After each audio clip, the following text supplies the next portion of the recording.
أعوذ بالله من الشيطان الرجيم. بسم الله الرحمن الرحيم. السلام عليكم ورحمة الله تعالى وبركاته. الحمد لله رب العالمين وبه نستعين على أمور الدنيا والدين. صلاة وسلاما دائمين متلازمين على حبيبنا مصطفى محمد صلى الله عليه وسلم وعلى آله وصحبه أجمعين. سبحانك لا علم لنا إلا ما علمتنا إنك أنت العليم الحكيم. رب اشرح لي صدري ويسر لي أمري واحلل عقدة من لساني يفقهوا قولي ولا حول ولا قوة إلا بالله العلي العظيم. أما بعد. قال الله تعالى: أعوذ بالله من الشيطان الرجيم. ومن أحسن قولا ممن دعا إلى الله وعمل صالحا وقال إنني من المسلمين. صدق الله العظيم. Yang berusaha Tuan Pengurusi Surau An-Nasriyah Tuan Haji Nur Ahmad, Pakcik Nan, seterusnya seluruh jawatan kuasa, ibu-ibu, ayah-ayah, sahabat hadirin dan hadirat yang dirahmati lagi dikasihi oleh Allah Subhanahu Wa Taala. Alhamdulillah, syukur kepada Allah Subhanahu Wa Taala kerana pada pagi ni dapat sama-sama kita melaksanakan solat subuh secara berjemaah dan juga bersama-sama kita meneruskan pengajian bulanan kita, iaitu pengajian kitab Hadis Riyadhus Shalihin. Alhamdulillah, mudah-mudahan Allah Ta'ala memberikan keberkatan dan rahmatnya kepada hamba-hambanya yang bangun pagi, awal pagi, melaksanakan solat sunat, solat yang wajib, juga mengikuti majlis ilmu, dan mudah Allah Subhanahu Taala memberikan kebaikan dan juga keberkatan ke atas kita, insya-Allah, sebagai hamba-hambanya. Tuan-tuan, puan-puan, ibu-ibu, ayah yang dirahmati dikasihi oleh Allah Subhanahu Taala, mari sama-sama kita meneruskan pengajian kitab kita dengan sama-sama kita memulakan majlis dengan baca kitab. Kita hadiahkan bacaan ini kepada junjungan Nabi kita Nabi Muhammad SAW, ahli keluarga, baginda, para sahabat, para tabi'in, para tabi'in, salafus salih, alim ulama, serta khusus pada penyusun kitab ni, iaitu Syekhul Islam Muhyiddin Abi Zakaria Yahya bin Syarf An-Nawawi. Sebenarnya muslimin dan muslimat telah kembali ke rahmatullah. Al-Fatihah. A'udzu billahi minasyaitonir rajim. Bismillahirrahmanirrahim. Alhamdulillahirabbil alamin. Arrahmanir rahim. Maliki yaumiddin. Iyyaka na'budu wa iyyaka nasta'in. Ihdinas siratal mustaqim. Siratal ladzina an'amta 'alaihim ghairil maghdubi 'alaihim waladdallin. Amin.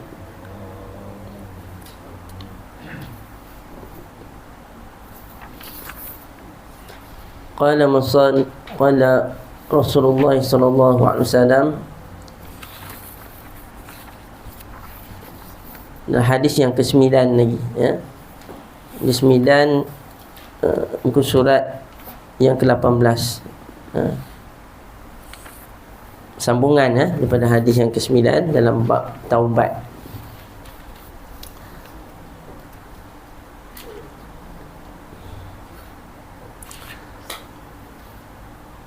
Yang atas itu, wa naha Rasulullah sallallahu alaihi wasallam an kalamina ayyuhas salasata min baini man takhallafa anhu.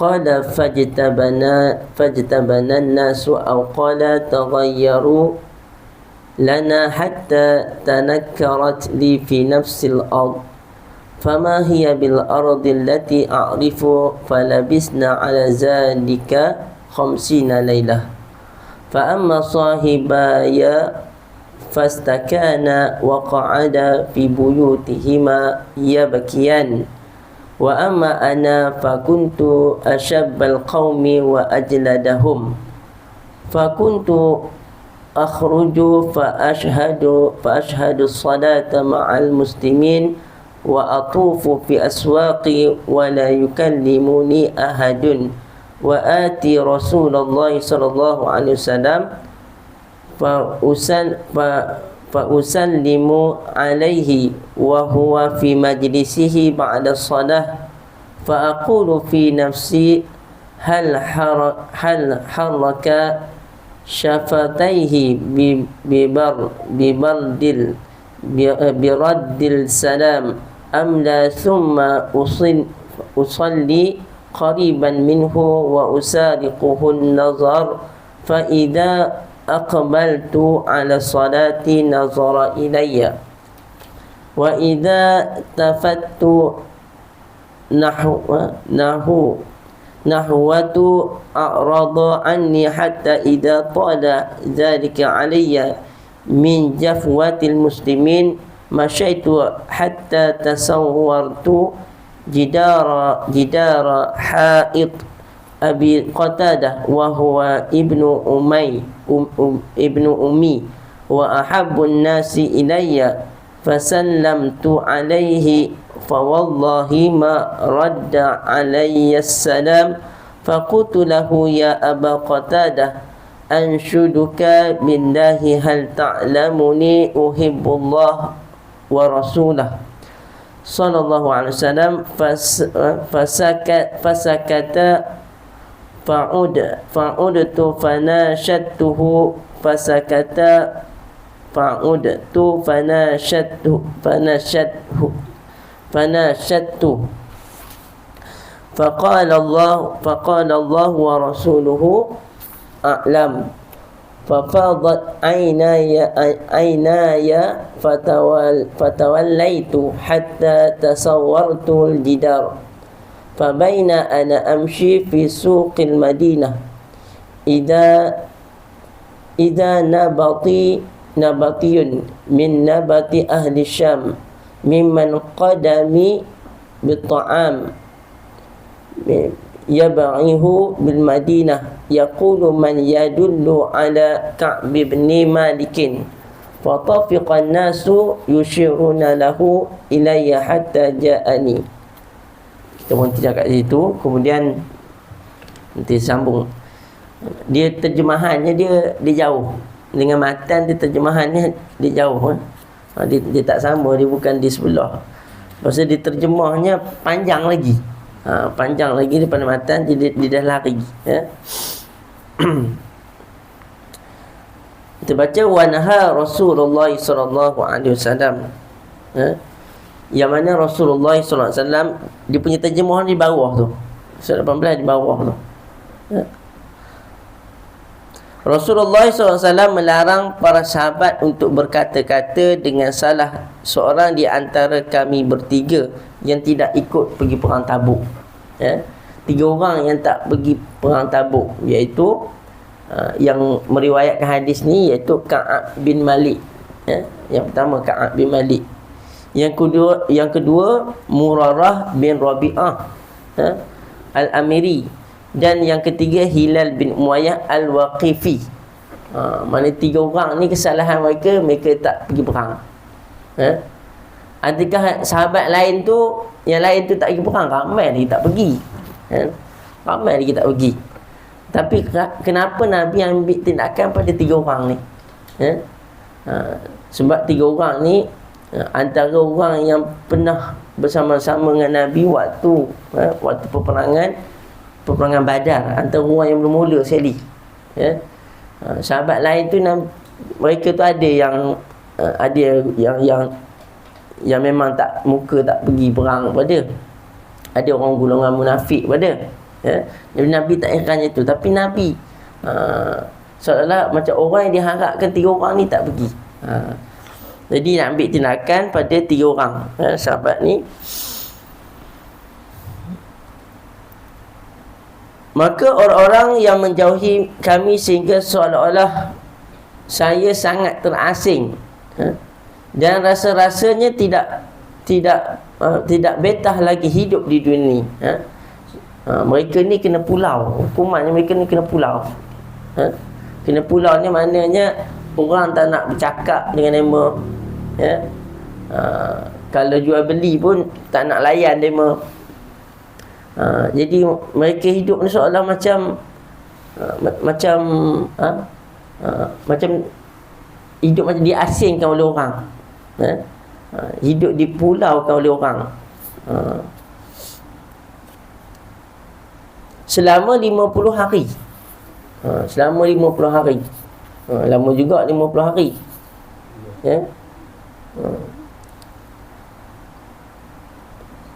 Ada pun kedua teman saya, mereka tetap tinggal di rumah dan menangis terus menerus. Ada yang 2 orang sahabat ni kerja dia teroyak duduk rumah. Teroyak duduk rumah sebab orang pulau. Orang pulau dia. Kita rasa kalau orang tak nak bercakap dengan kita, orang tak layan kita, nak bercakap orang buat tak peduli, kita terasa. Itu kadang-kadang orang tak sengaja. Mungkinlah dia tengah bercakap, kita potong, dia pun tak nak layan. Itu pun boleh kita terasa. Ini orang tak nak bercakap langsung, memang tentu tak nak cakap. Kalau bagi salam, tak nak jawab, paling salam. Begitulah keadaan sahabat sampai 2 orang ni tak sanggup nak keluar rumah, berkurung dalam rumah menangis. Ini iman yang ada pada sahabat ni. Kalau orang yang tak ada iman, lantak rumah nak cakap tak nak, sudah, aku peduli apa kalau orang yang tak ada iman. Kalau ada orang yang ada iman, dia tak boleh dalam keadaan gitu.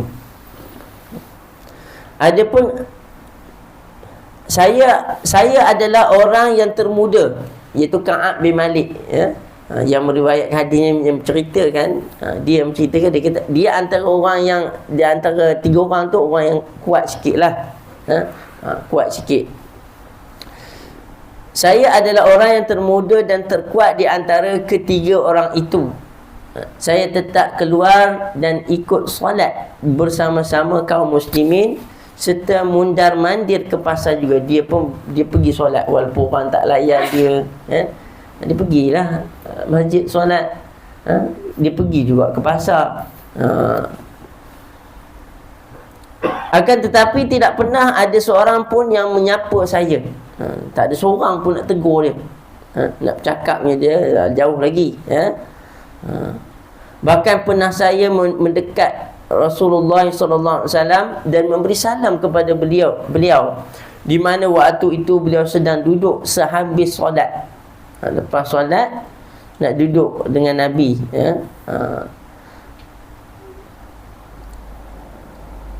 dia bagi salam pada Nabi. Dalam hati kecilku timbul pertanyaan, apakah beliau berkenan membalas salam saya atau tidak. Kemudian saya langsung solat di depan beliau sambil melirik. Ketika saya sedang solat itu, beliau memandang diriku, dan bila saya meliriknya, beliau membuang muka. Maknanya melirik memandang Nabi. Bukan Nabi palingkan pandangan, pandang pun Nabi tak mau.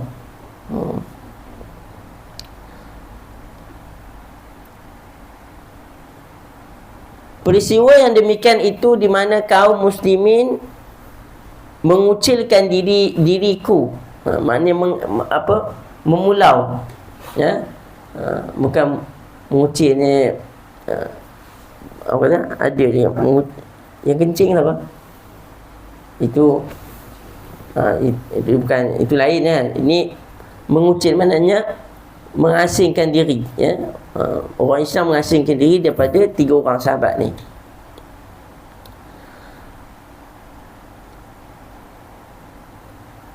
Maka pada suatu sore, pada suatu petang, Saya menaiki dinding rumah Abu Qatadah.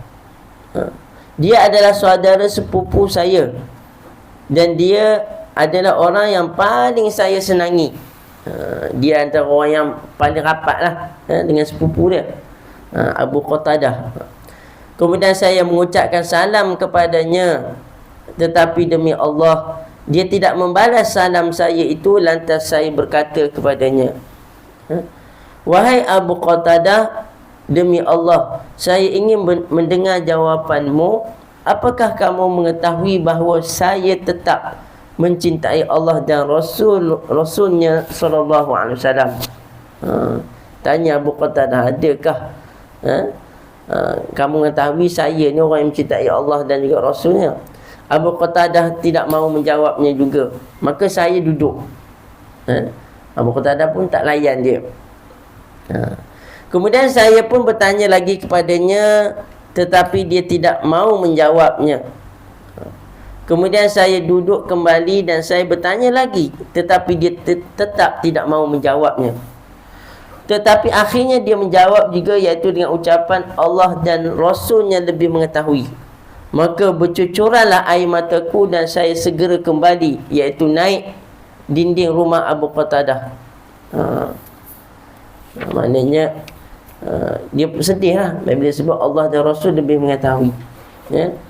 Maka ni dia ingat apa yang dia buat, kesalahan dia tahu.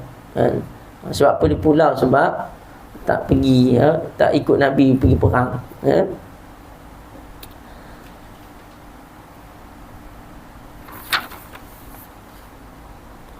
Pernah suatu ketika berjalan-jalan di pasar, tiba-tiba ada seorang petani dari negeri Syam.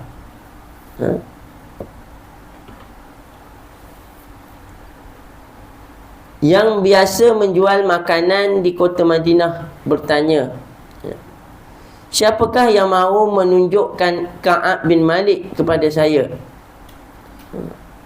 Maka orang-orang menunjuk diriku. Lalu orang itu datang kepadaku dengan memberikan sepucuk surat dari Raja Ghassan.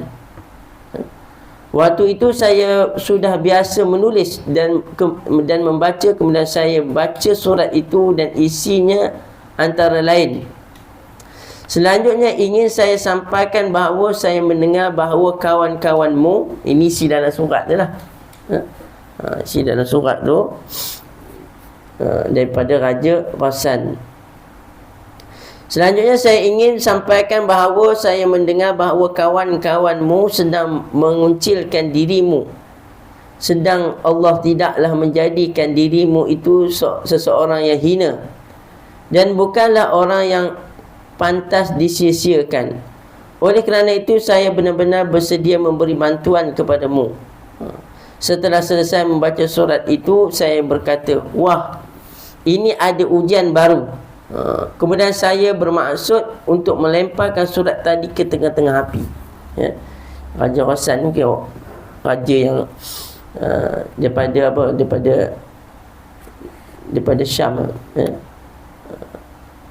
Yang ini ada tujuan jahat lah, tujuan jahat. Sedangkan dalam keadaan mereka ni di pulau, tapi ada orang yang ambil kesempatan, musuh ambil kesempatan supaya supaya tak sepatutnya kamu ni di pulau, diasingkan, dihina dan sebagainya.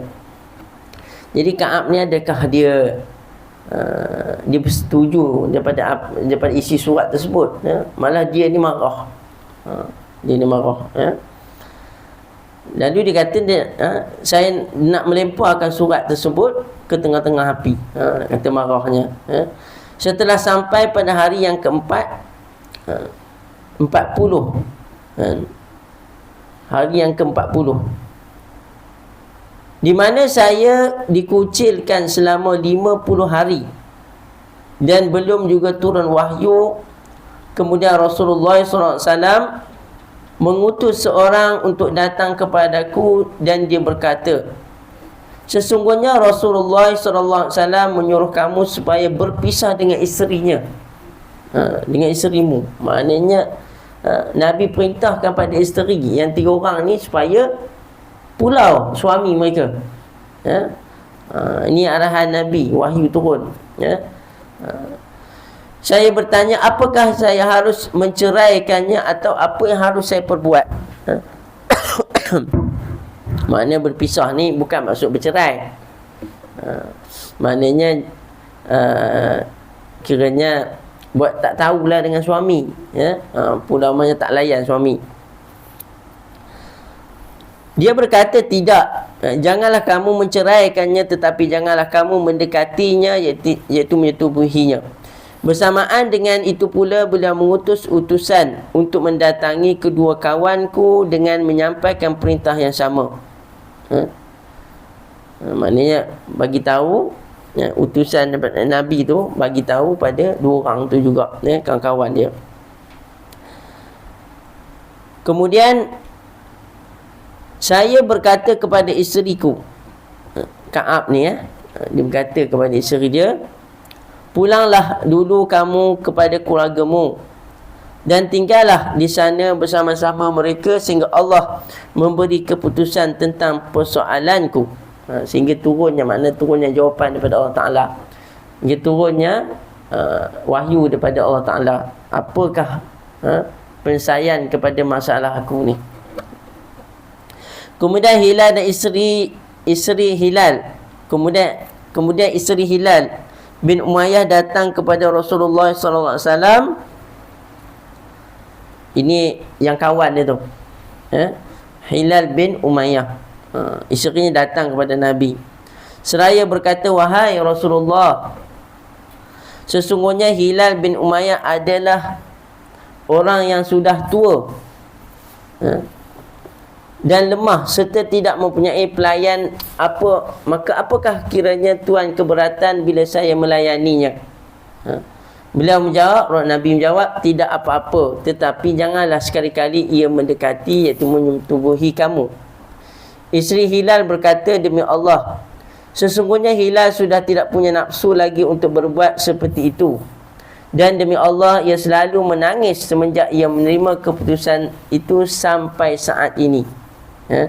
Maknanya kerja sahabat tu duduk rumah menangis.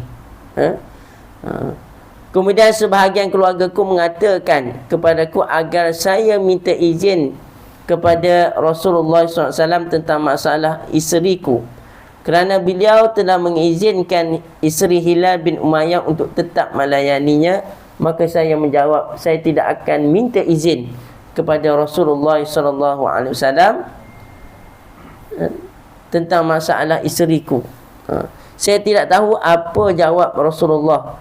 Seandainya saya minta izin tentang masalah isteriku, kerana saya adalah orang yang masih muda. Maknanya suruh, isterinya suruh jumpa dengan Nabi, minta pandangan, minta keizinan. Hilal kata apa? Aku tak mahu, sehingga turunnya perintah pada Allah Ta'ala ataupun perintah daripada Nabi SAW. Kemudian saya tinggal sendirian selama 10 hari. Maknanya dalam 40 tu, maknanya dipulaukan oleh isterinya, isteri masing-masing pulau. Kemudian dalam tempoh 10 hari, mereka duduk seorang-seorang.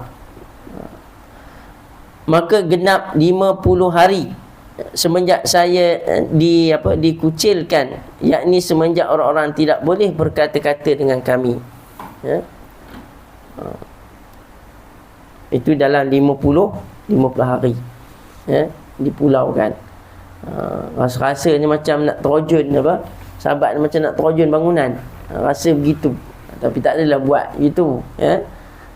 Anda bersabar, menahan sabar 50 hari, lamanya. Kemudian kita sambung matan hadis muka surat 20 tu. Hadis di sebelah.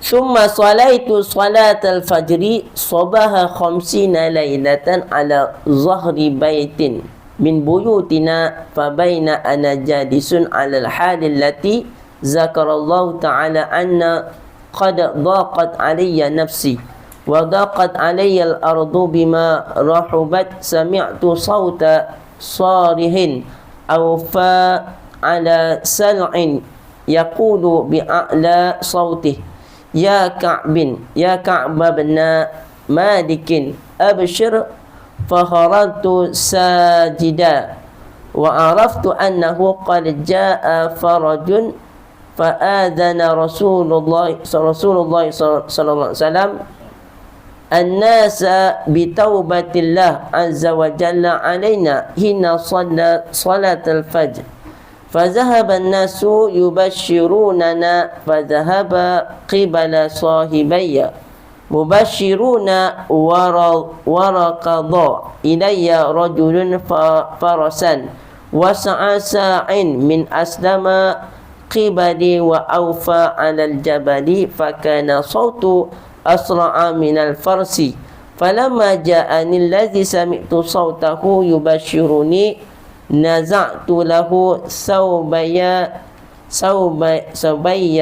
فكسوتهما إياه يبشرا والله ما أملك غيرهما يومئذ واستعرت ثوبين فلبستهما وانطلقت أتى أمام رسول الله صلى الله عليه وسلم يتلقاني الناس فوجا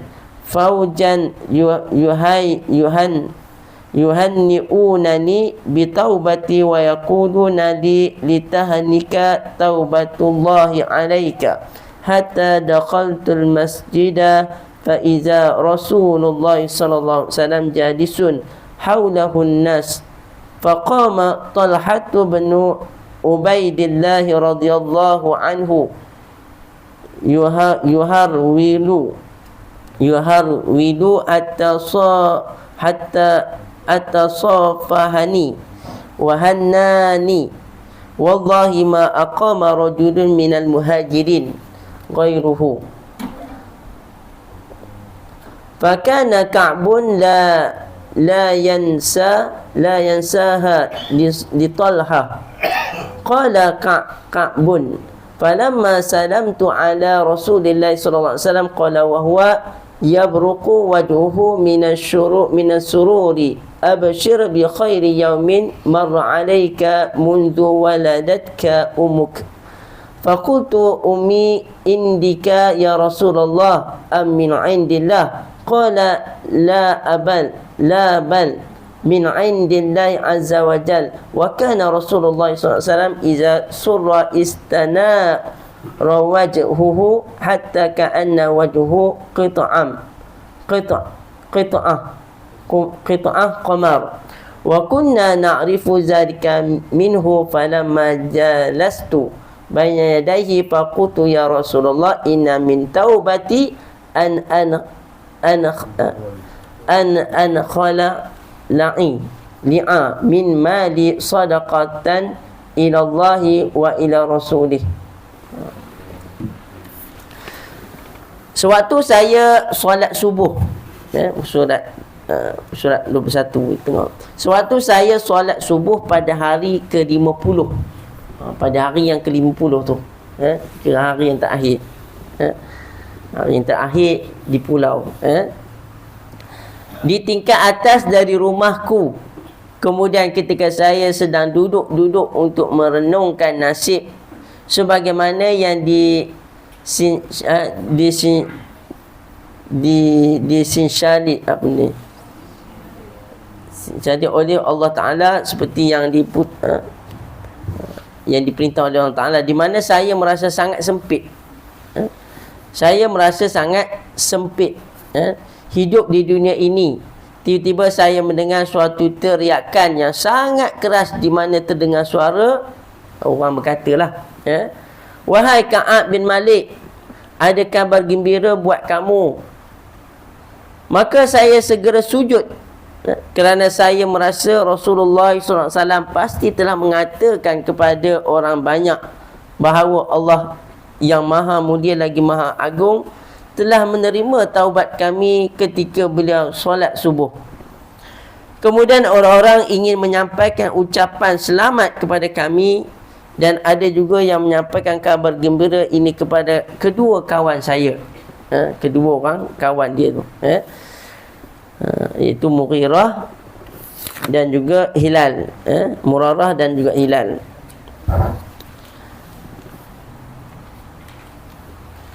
Ada seorang laki-laki yang datang kepadaku dengan naik kuda. Ada juga yang berjalan kaki, bahkan ada juga yang naik ke atas bukit. Serta terdengarlah suara yang kerasnya melebihi suara kuda. Ketika datang kepadaku orang yang menyampaikan kabar gembira itu, maka segera saya lepas pakaianku dan saya berikan kepadanya kerana gembiranya hatiku. Mana seronok sangat. Pada dia tanggal bagi, dia bagi baju daripada orang tu. Padahal demi Allah, waktu itu saya tidak mempunyai pakaian selain itu, sehingga saya meminjam pakaian untuk menghadap Rasulullah SAW. Dia lupa. Maksudnya dia nak pergi jumpa Nabi. Kerana dikabarkan dengan berita yang gembira, seronok sangat, sampai dia buang baju, dia bagi baju dekat orang tu. Itu nak pinjam baju sahabat lain, nak pergi jumpa Nabi. Dan saya pun menghadap Rasulullah SAW, sedang orang-orang yang bertemu dengan saya semuanya secara berkelompok-kelompok. Maknanya ada 2-3 orang datang kepada dia, mengucapkan tahniah, atau mengucapkan berita yang baik pada Ka'ab. Selamat atas diterimanya taubatmu kepada Allah itu, sehingga saya masuk masjid. Di dalam masjid Rasulullah SAW sedang duduk-duduk dengan dikelilingi oleh orang banyak. Kemudian bangkitlah Talha ibnu Ubaidillah serta tergopoh-gopoh untuk berjabat tangan dan mengucapkan selamat kepadaku. Demi Allah, tidak ada seorang pun dari sahabat Muhajirin yang bangkit selain Talha. Ka'ab berkata, ketika saya mengucapkan salam kepada Rasulullah SAW, beliau bersabda sedang wajahnya nampak berseri-seri kerana gembira. Kerana nak pulau sahabat ni bukannya pulau gitu je, tetapi dengan arahan daripada Allah Subhanahu Wa Taala. Nak beri pengajaran, bukannya nak hina sahabat tu, bukan nak tinggalkan sahabat, tetapi nak bagi pengajaran, sebagai denda lah, denda kerana mereka ni tak ikut Nabi pergi perang. Tak ikut tu bukan sebab ada alasan, ada keuzuran, ada sakit. Bukannya ada sakit, tak ada sebab sakit apa. Sebabnya kalau Ka'ab ni, sebabnya dia sibuk. Sibuk apa? Sibuk dengan urusan dia, dengan urusan, kita kata urusan kebun dia. Urusan kebun dia. Ketika tu buah diuji, umat Islam diuji, dalam mana Nabi nak isytiharkan perang, siapa nak pergi perang Tabuk, diuji ketika itu Madinah masuk musim buah-buahan, musim buah. Buah ni buah kurma. Buah kurma dah masak ranum lah. Dah masak ranum, nak tunggu petik aja. Hari nak petik. Mungkin ada di kalangan sahabat mungkin kalau tak pergi perang lah, ramai lagi tak pergi perang.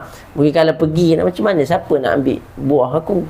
Tinggal gitu je masak, habis busuk atas pokok.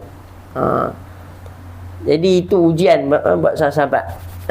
Maknanya dia uji dengan, nak kata uji, bukan uji dengan susah, dia uji dengan kesenangan. Kita yang takutnya, takut-takut kita ni, Allah Ta'ala uji bukan diuji dengan kesusahan. InsyaAllah ramai orang susah boleh hadapi, tetapi kita takut dengan ujian kesenangan, kita meninggalkan perintah Allah Subhanahu Wa Ta'ala. Na'udzubillah. Macam sekarang ni dah senang dah senang, ada kereta, ada motor, rumah pun sekarang tak macam rumah dulu. Rumah dulu kalau nak pergi mandi, nak ambil semayang, kena turun, kena pergi ke telaga, gelap-gelap bawa torchlight. Kadang takut. Dulu orang boleh buat, kan? Tapi sekarang ni makin senang, orang orang tak boleh buat, berat. Dalam rumah pun ada bilik air, ya? Ada kepala paip, pusing je kepala paip, keluar air. Ada elektrik, ya? Tak payah nak pergi cari minyak tanah lah, cari mencapi, ya? Tak payah. Dah senang lah, petik aja suai, tak menyala lampu, tambah lampu LED ni, ya? Dia bukan cak gitu baru menyala, ya? Dia tekan terus menyala. Senang sekarang ni. Begitu sahabat ni diuji dengan kesenangan. Dalam kisah ni lah.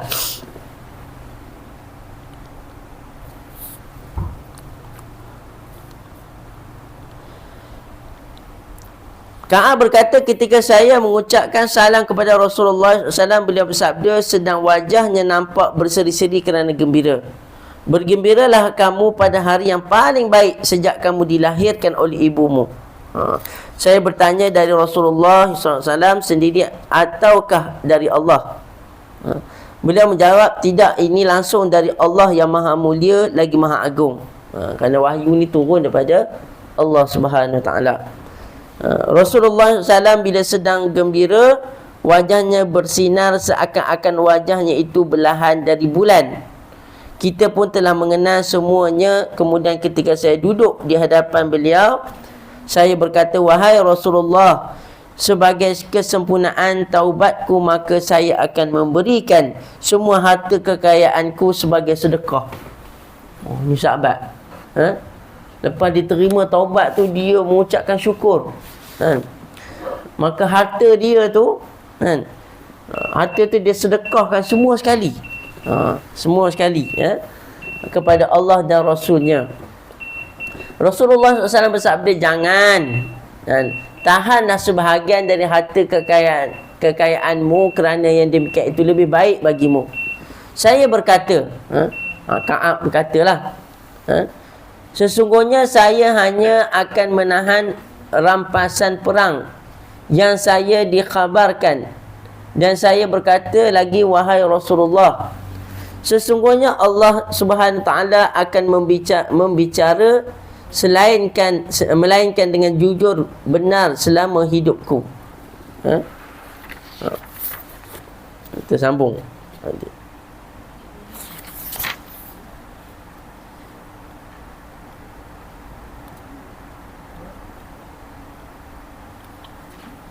Mana kita berhenti tadi?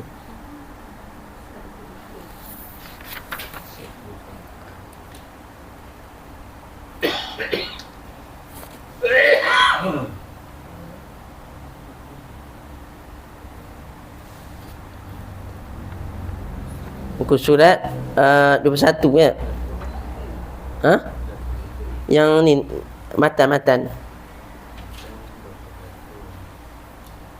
Faqultu ini umsiku sahmi ladzi bi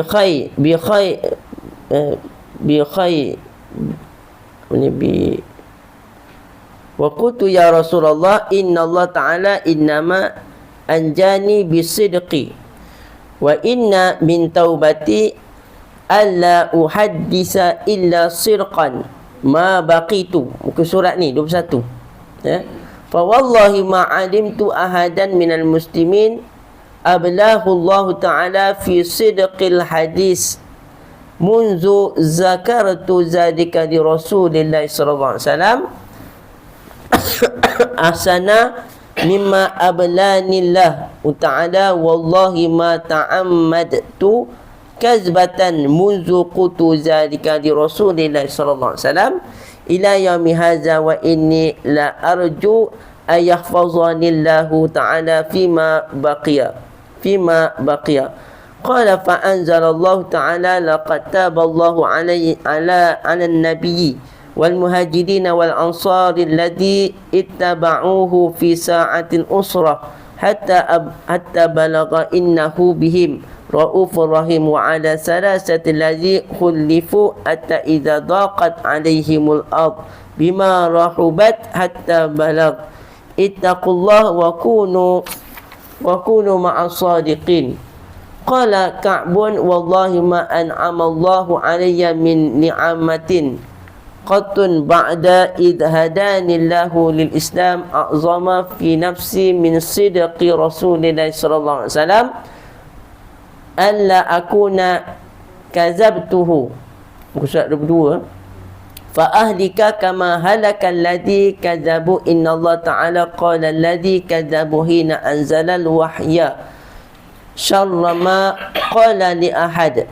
Faqala Allah Ta'ala sayahlifuna billahi lakum idan qalabtum ilaihim litu'ridu anhum fa'aridu anhum innahum rijsun wa ma'wahum jahannam jazaan bima kanu yaksibun yahlifuna lakum litaradaw anhum fa in taradaw anhum fa innallaha la yarda 'anil qaumil fasiqin. Ini ayat Quran ya. Ayat Quran memang ada dalam cerita tentang peristiwa Ka'ab ya. Sahabat yang dipulang memang ada dalam Al-Quran. Memang ada turunnya wahyu Allah Ta'ala. Qala Ka'bun kunna khulifna ayyuha salasata an amri ulaika alladhina qabila minhum Rasulullah sallallahu alaihi wasallam hina halafu lahu qabaiyahum wastaghfara lahum wa arja'a Rasulullah sallallahu alaihi wasallam wa sallama amarna hatta qadallahu ta'ala fihi bidzalik. Qala Allah Ta'ala wa 'ala salasati alladhina khulifu wa laysa alladhi dzukira mimma khulifna takhallufana 'anil ghazwati 'anil ghazwi wa innama huwa tahlifuhu iyana wa irja'uhu amarna amman halafa lahu wa'tazara ilaihi faqabila minhu muttafaqun alaih. Wa fi riwayatin anna an-nabiy sallallahu alaihi wasallam kharaja fi ghazwati Tabuk yaumal khamsin yaumal khamis ya, wa kana yuhibbu an yakhruja yaumal khamis. Wa fi riwayatin wa kana la yaqdamu min safarin illa naharan fi dhuha fa idza qadima bada'a bi masjidi fa shalla fihi raka'ataini summa jalasa fihi. Yang mana sambungan ya, surat 23. Demi Allah, saya tidak mengetahui seorang pun di antara kaum muslimin yang telah diuji oleh Allah kerana kejujurannya seperti saya menceritakan keadaan saya dengan sejujurnya di hadapan Rasulullah SAW. Ya. Demi Allah, saya tidak pernah sengaja untuk berdusta semenjak mengatakan hal itu kepada Rasulullah SAW sampai hari ini. Dan saya berharap semoga Allah Ta'ala memelihara diri saya selama hayat masih di kandung badan. Kemudian turunnya firman Allah Ta'ala yang artinya Allah telah benar-benar menerima taubatnya Nabi, sahabat-sahabat muhajirin dan ansar yang telah mengikutinya dalam saat-saat kesukaran setelah hati segolongan dari mereka hampir berpaling. Kemudian Allah menerima taubat mereka itu. Sesungguhnya Allah sangat kasihan dan sayang terhadap mereka. Dan terhadap 3 orang yang ditangguhkan taubatnya sehingga mereka merasa sempit hidup di bumi yang luas ini ya. Padahal bumi ini luas dan jiwa mereka pun telah sempit pula terasa oleh mereka. Serta mereka telah mengetahui bahawa tidak ada tempat lari dari siksa Allah melainkan kepadanya saja. Kemudian Allah menerima taubat mereka agar mereka tetap dalam taubatnya. Kemudian bertakwalah kamu sekalian kepada Allah dan beradalah kamu sekalian berserta orang-orang yang benar. Ka'ab berkata, demi Allah, saya belum pernah merasakan nikmat Allah yang lebih besar selain dari petunjuk Allah yang menjadikan saya masuk Islam, yang lebih besar dari kebenaran saya di hadapan Rasulullah SAW, sehingga saya tidak berdusta. Seandainya saya berdusta, nescaya saya akan dibinasakan sebagaimana orang yang berdusta itu telah dibinasakan. Sesungguhnya Allah Subhanahu Wa Taala berfirman kepada orang-orang yang berdusta ketika disampaikan wahyu kepada mereka dengan nada yang sinis, melebihi sinisnya seseorang yang berkata kepada sesamanya, di mana Allah Ta'ala berfirman yang artinya, maka orang-orang munafik bersumpah kepadamu dengan memakai nama Allah apabila kamu kembali supaya kamu mengabaikan mereka, tidak menuntut mereka, maka abaikanlah mereka, kerana sesungguhnya mereka itu kotor, najis, dan tempat mereka adalah neraka jahanam sebagai balasan atas apa yang mereka perbuat. Maka bersumpah kepadamu supaya kamu suka terhadap mereka, tetapi seandainya kamu suka terhadap mereka, maka sesungguhnya Allah tidak suka terhadap orang-orang yang fasik. Ka'ab berkata, kami bertiga tertinggal dari urusan yang dihadapkan kepada Rasulullah SAW. Maksudnya iaitu kami bertiga ditangguhkan taubatnya, di mana mereka yang bersumpah dan berjanji langsung diterima oleh Rasulullah SAW, dan beliau menerima lahir mereka serta meminta ampun kepada Allah. Tetapi masalah batin beliau serahkannya kepadanya. Adapun tentang urusan kami bertiga, maka keputusan sepenuhnya diserahkan kepada Allah Subhanahu Wa Taala. Ya, kan kita cerita tu, apabila Nabi balik daripada perang, ya, Nabi balik, yang sahabat yang tak pergi perang semuanya, semua datang pada Nabi, wahai Rasulullah, saya tak boleh pergi perang sebab ini. Nabi kata okey, tak apa. Tak apa. Tak ada Nabi sebut okey kan. Tak apa. Nabi layan, Nabi terimalah alasan yang lain tu. Sebab Nabi tahu. Kemudian yang ini datang, Ka'ab bin Malik dan sahabat datang, Nabi kata tunggu keputusan daripada Allah. Tiga orang tunggu keputusan daripada Allah. Itu yang mereka tunggu tu. Sampai 50 hari di pulau. Sebab apa? Ada di kalangan sahabat ni, mereka ni ada bai'ah dia. Ya. Ada bai'ah. Maka berjanji setia dengan Nabi SAW. Maknanya yang tak ada bai'ah tu, maka mereka tu tak kuat lah dia punya perjanjian mereka tu.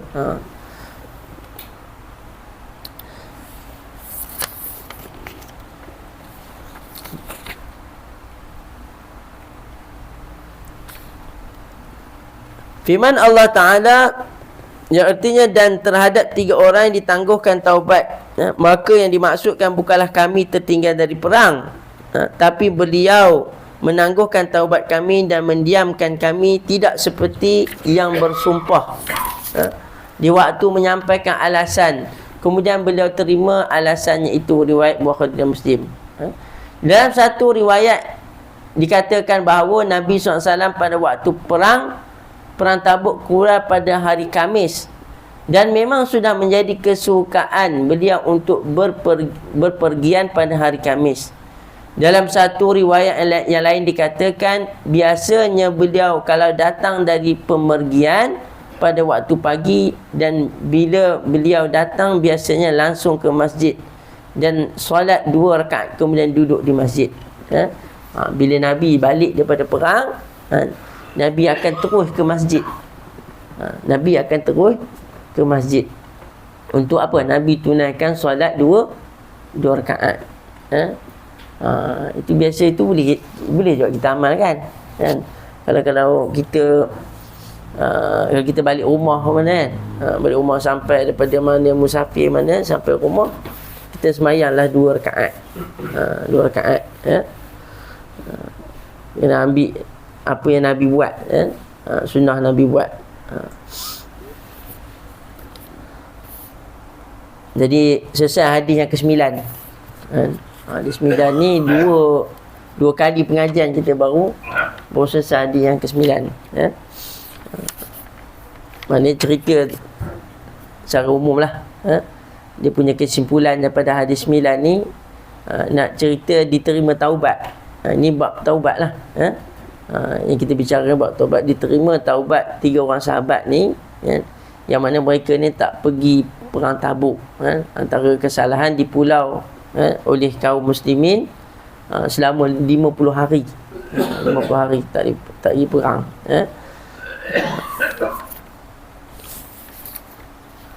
Dan ada hadis 10, ada yang ke-10, 11, 12. InsyaAllah nanti kita akan baca pada pengajian bulan depan, insyaAllah. Jika panjang umur, jika ada kesempatan, insyaAllah. Wallahu alam. Tak ada soalan kot. Ini lebih pada kisah.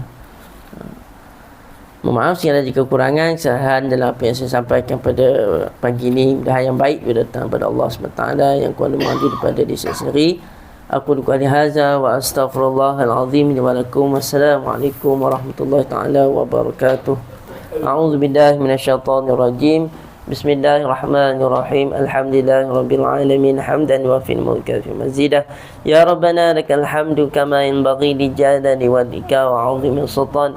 Allahumma fakal 'arifin warzuqna faman nabina wa hudal mursalin wa ilhamal kitil muqarrabin bi rahmatika ya arhamar rahimin.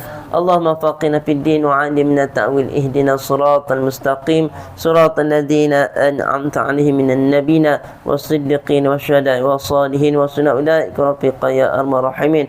Wa sallallahu ala sayyidina Muhammad wa ala alihi washabbihi alhamdulillahi rabbil alamin. Taqabbalallahu minkum.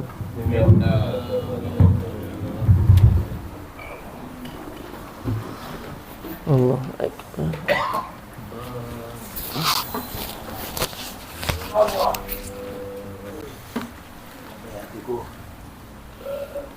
Kembali.